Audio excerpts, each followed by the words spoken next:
All right, guys, today we're going to be talking about similar triangles. Now, we have been talking about congruent triangles. This is a little bit different subject, but similar. That was a little joke there. Here we go. Similar triangles. Triangles that have the same three angles. Now, notice that. Same three angles are called similar triangles. Similar triangles have the same shape and differ only in length of their sides. And you notice this symbol. It says the symbol, and it looks like a little curly line. It looks like a dash, but it's got a curl to it, means is similar to. So you remember when we were talking about congruency, you remember seeing this symbol. And so this symbol here means congruent.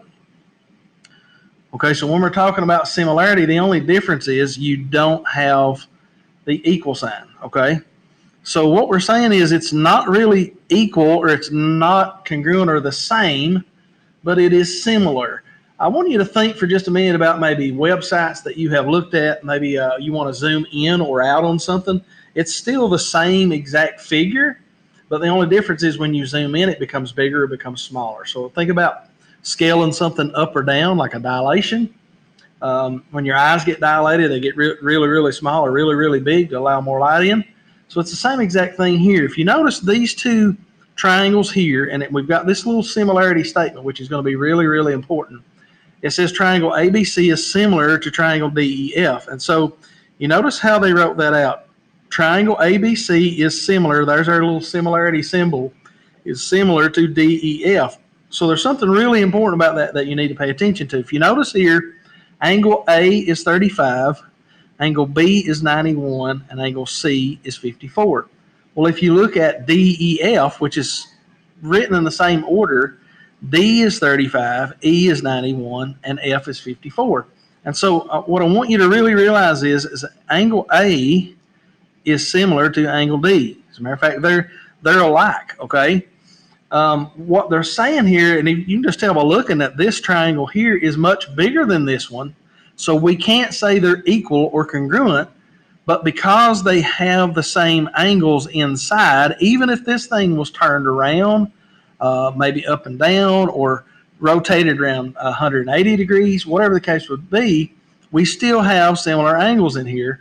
So we know that that these are in fact similar triangles because they have the same angles on the inside.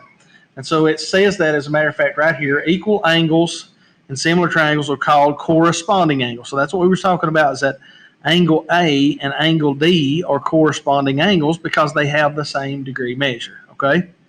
So it kind of goes through that process a little bit. And so we'll flip over to the next page. You could read the rest of this if you wanted to. Again, some of that may seem a little bit confusing, just the way it's written. I think it's better sometimes just to dive in. So we would go to the second page, which is actually page 53. And this packet is really similar to what we did on congruency. As a matter of fact, it comes from the same book. So it's gonna read very similarly. And I'm just going to work out a few of these, and then I'm going to let you figure out some of the rest of them and work through this packet today. And then we'll do some actual practice tomorrow. All right, so questions 1 through 3 refer to angles LMN and XYZ below. So if you notice, it's given me a similarity statement here, which again is vitally important because that tells me what angles go with what. And it says, is LMN similar to XYZ? Well, LMN, notice how I kind of walked through those angles as I did. LMN goes from 35 to 98 to 47. So over here it says, is it similar to XYZ? Well, I'm going to see if I have the same numbers. Let me go over them again real quick. 35, 98, 47. So here I'm going to start with X, which is 35. That sounds familiar. Y, which is 98, and Z, which is 47. So again, you notice this one is turned, and it's not in the same orientation as this one, but we know that these two are similar triangles, not congruent because they're not exactly the same size, but they are similar because they all three have the same angles. So we know that they are similar because they all have the same. Start back over with that. Because both triangles have same three angles. So something like that would be acceptable for that answer right there. So then we look at number 2. It says, what are 3 pairs of corresponding angles? Now again, This statement right here helps me tremendously, but I could also look at the drawing as well. So if I look at this one, I have L is 35. Well, what over here is 35? Well, X is also 35, okay? So that means that here I could, as far as one pair of these corresponding angles, I could say angle L is equal to angle X. And you could fill out the rest of those. I'm going to leave those for you. It says, what are three pairs of corresponding sides? Now, let's just think about this for just a second. Three pairs of corresponding sides. We're just going to find one of them. I'm going to let you find the other two. Notice how our statement goes, LMN. So when we're talking about sides, you remember it has to be two parts. So let's just talk about LM right now. So LM is this part right here, this side right here. And if you notice, I'm starting at 35 and I'm going to 98.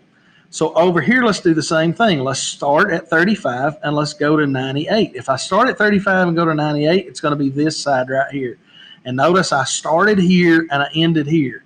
So that means my corresponding side to LM, my corresponding side is going to be XY. Now look at your statement. It kind of lays that out for you. LM and XY are corresponding sides. So that would be one of the answers that I could put right here. LM and XY. And again, you've got two more there that you're going to need to fill out for number 3. Number 4 asks you, of the following 3 triangles, which 2 are similar? You would need to go in here. I'm going to kind of give you a hint of what to do. You're going to need to go in here and you're going to fill in these other angles. So in other words, you would go into this first one, this first triangle, and you're given 2 angles. So you could use those 2 angles, and knowing that a triangle sum, the sum of the interior angles has to equal 180, you could take 180 and subtract these other 2 and figure out what that's going to be. And so if you do that, you're going to figure out that this angle right here is 63. Now, if you go to this one, you're going to take 180 and you're going to subtract these 2 amounts. So if I take 180 minus 59 minus 39, I'm going to find out that this is 82 degrees. Okay, last but certainly not least, we would go to this one, and if it says 82 and 59, again, I'm going to take 180, subtract 82, subtract 59, and that is going to give me 39 degrees. Now, what am I looking for here? I'm looking to see, out of these 3 triangles, which 2 of these triangles have exactly the same angles. So let's take a look at this. We've got 82, 35, and 63. Here I've got 82, 39, and 59. Well, those are definitely not the same. So now let's look at the third one. I've got 82, 39, and 59. Wait a minute. One of those triangles has that, and it's this one. So these 2 triangles, even though they have been flipped 90 degrees, reflected, they still have exactly the same angles in both. So guess what? This would be my answer. Boy, I'm giving you too many of these answers here, but it's okay. For number 5, I'm going to tell you what you're going to have to do, and then I'm going to let you do it. And so it says, it gives us some information about triangle LMN, and it gives us some information about triangle PQR. Now here's my best advice for you, is on another sheet of paper. I know you're doing this online, so on another sheet of paper, I would draw out LMN. And it doesn't matter what your drawing looks like, as long as you just have LMN like that. And then let's do another one for PQR. So there's PQR. I've got my 2 drawings and my 2 triangles made. Now I can just fill in the information that it's given me. It's telling me that M is 24, so I'm going to go ahead and put 24 degrees right there. It's telling me that N is 107, so I've got 107 degrees right there. On the next line, it's telling me that angle P is 107, so I'm going to go ahead and put 107 right there. And for angle Q, I'm going to go ahead and put 48. Now again, just like I did up here, now I have 2 triangles that I need to try to figure out what that other angle is. And then I can decide whether LMN is similar to PQR. And the way I'm going to know is if these have exactly the same measures. If they have exactly the same measures, then I know that they are similar. If they don't have the same measures, they're not going to be similar. Okay, so I'll let you finish that one in number 6. And let's move on to the next page. So on the next page, it talks about how when you're talking about similar triangles, I want to look at this top statement up here. It says similar triangles are interesting because the lengths of the corresponding sides are in proportion. Boy, that's the key word right there. And can be written as equivalent fractions. As a matter of fact, that's what proportions really are. They're just equivalent fractions. So take, for example, if I had something that was half the size of something else, okay? So if I had, for example, a cube, and let's say this cube was here, and this other cube was here, okay?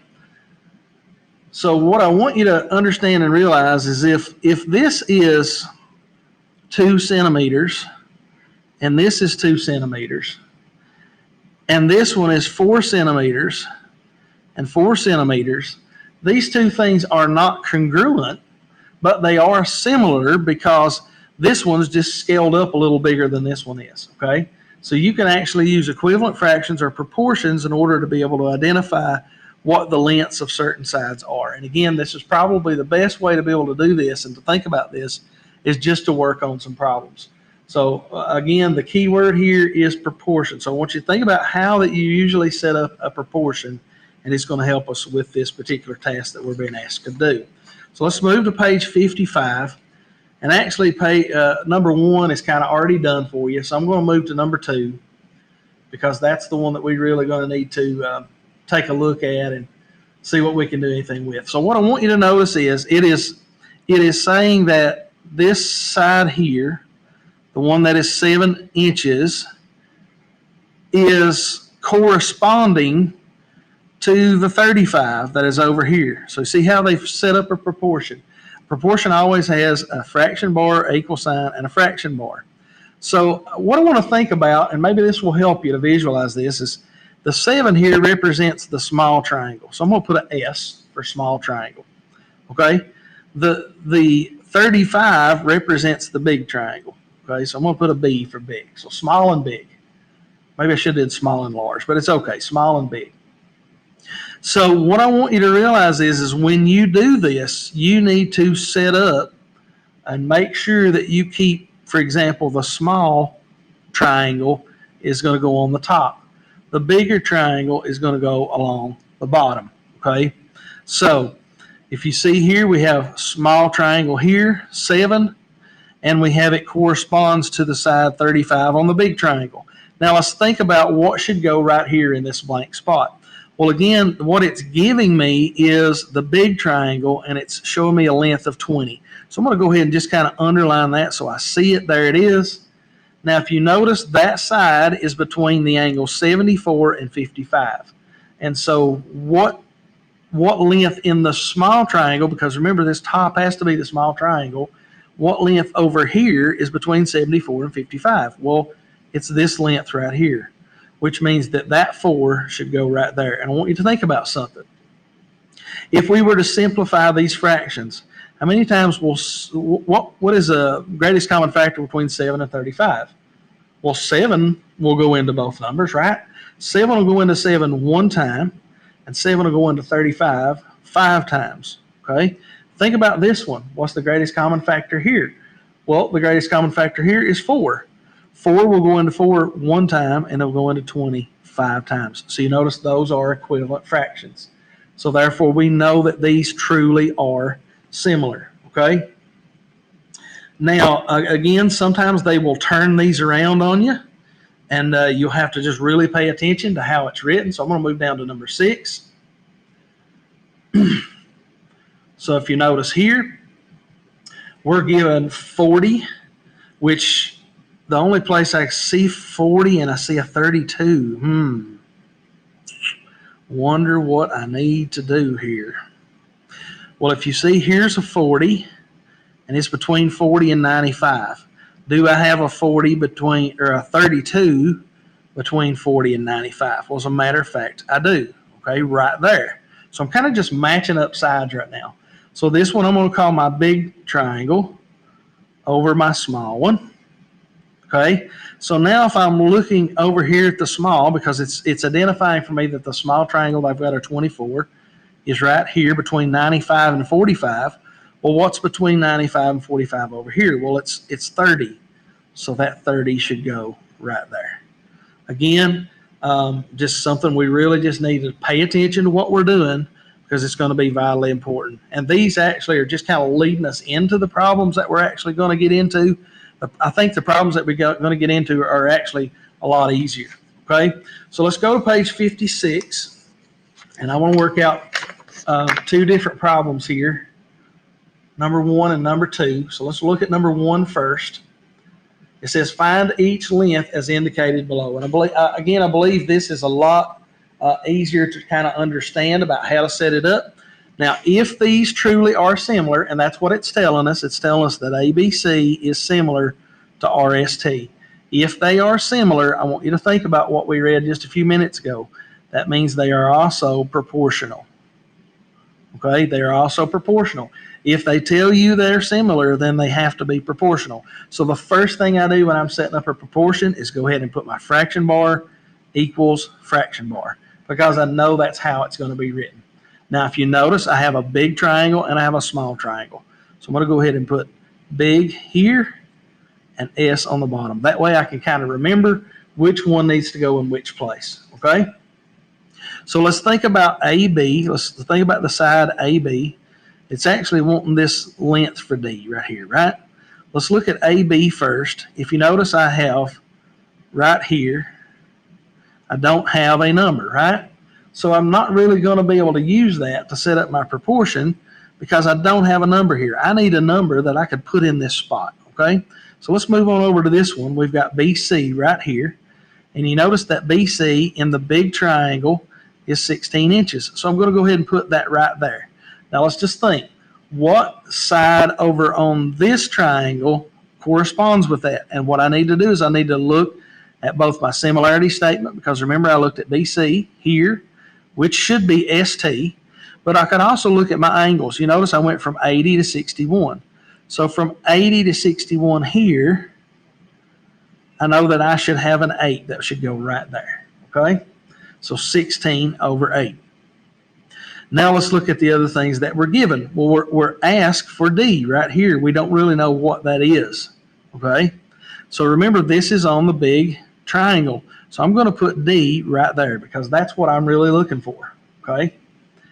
Now D is between 39 and 61. So let's think about what's between 39 and 61 over here.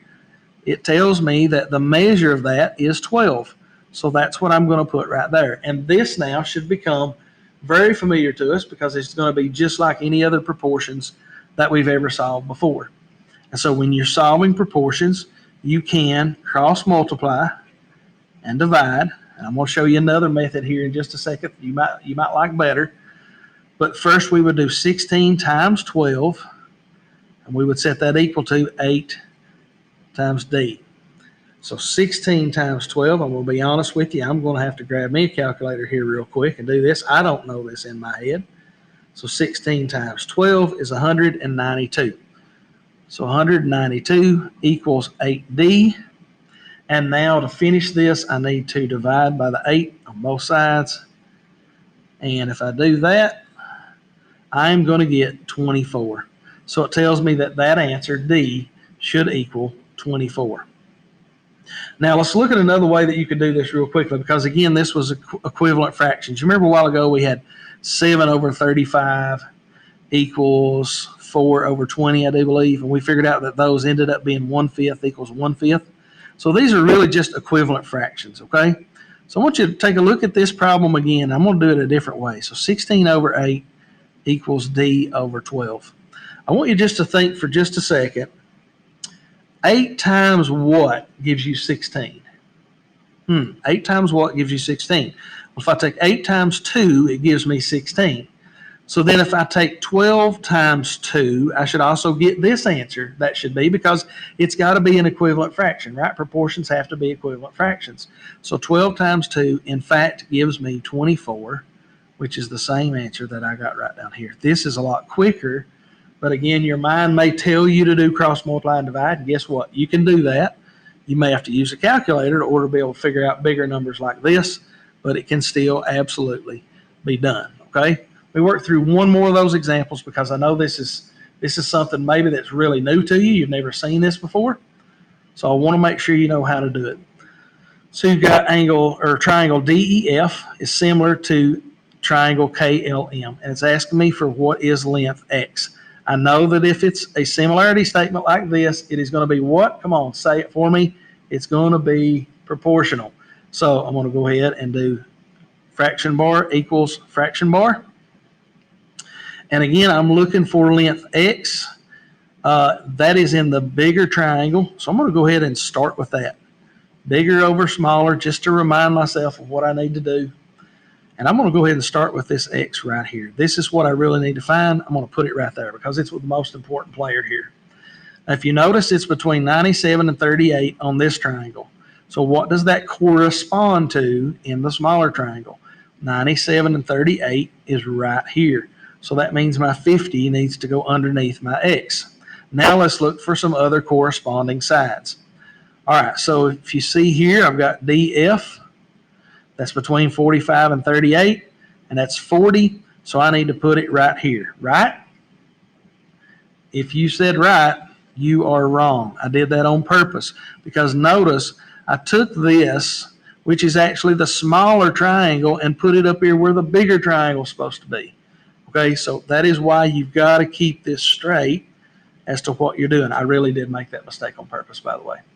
So this 40 here, this corresponding side should actually be down here on the smaller triangle, okay?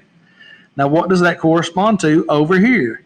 45 to 38. 45 to 38 is right here. So that means this 48 should go right here.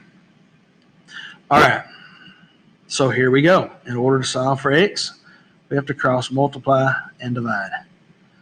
So again, I have 50 times 48 equals 40 times X.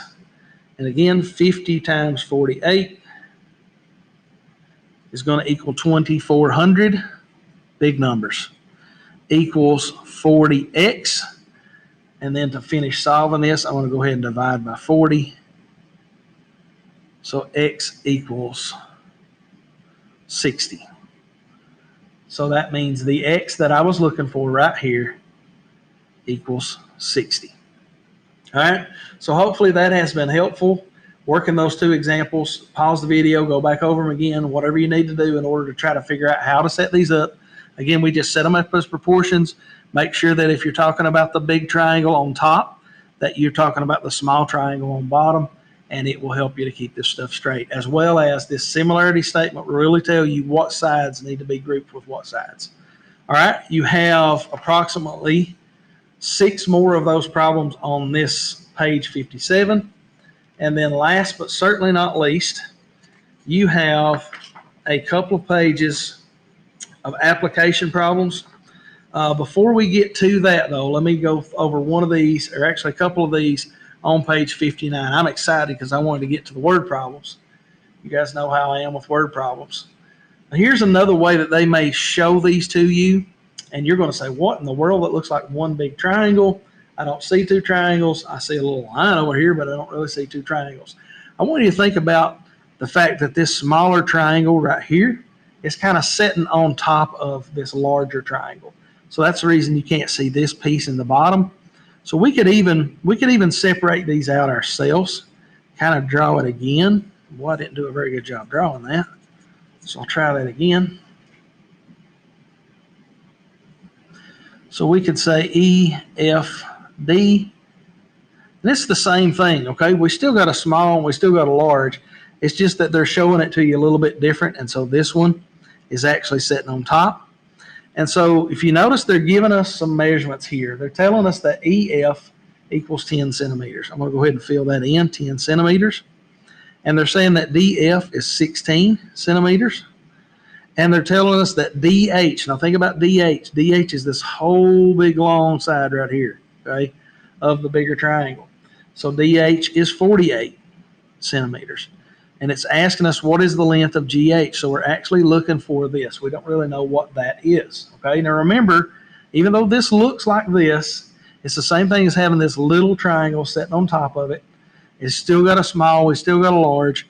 And so we know that we're talking about similar triangles because we see the 90-degree marking. They all have the same angles, so we know that they have to be similar triangles. So when we're talking about similarity, again, what do? Proportions. So I'm going to go ahead and set up my proportion. This time I'm going to do small over big, just to mix it up a little bit and just to show you that it will work both ways just as long as you keep everything straight. So again, small. I'm going to go ahead and use this side.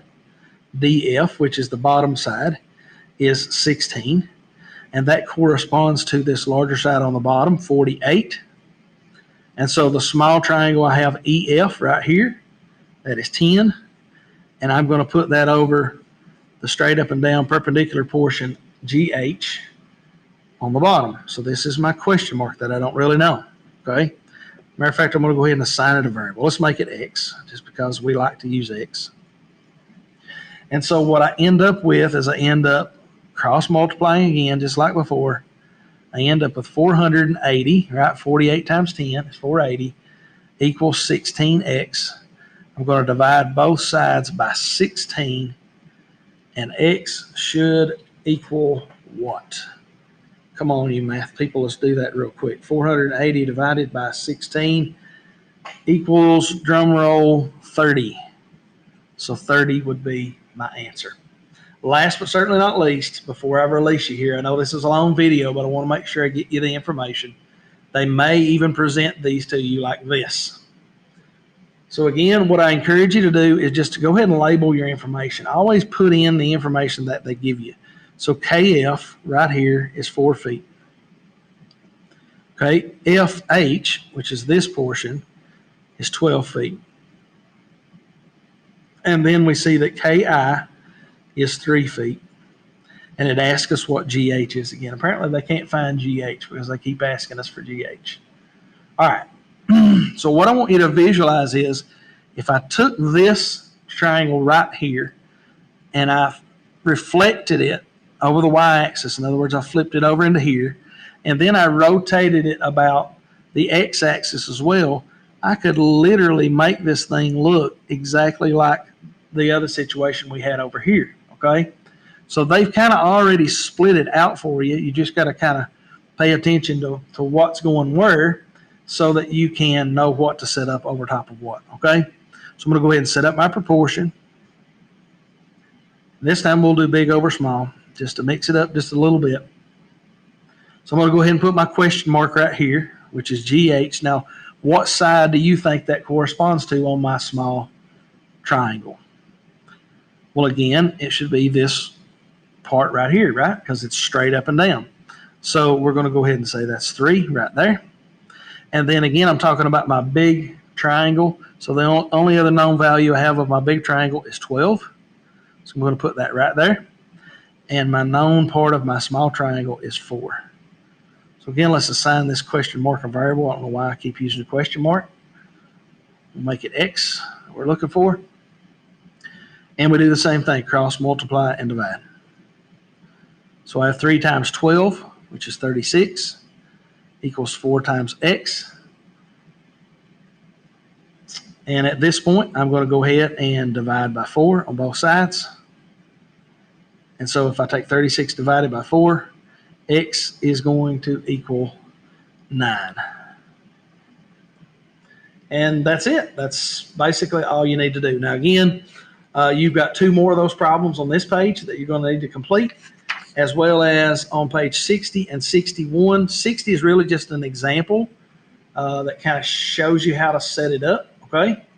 But then on page 61, you only have 4 problems that you're going to need to look at and be able to try to solve as well. And you set them up exactly the same way. Some of them requires a little bit of thinking process, which is okay. That's exactly what we need to do, is do some critical thinking on this subject. So if you need any help, feel free to send us a private message. And again, tomorrow we'll take a closer look at this even more and do some actual practice as well.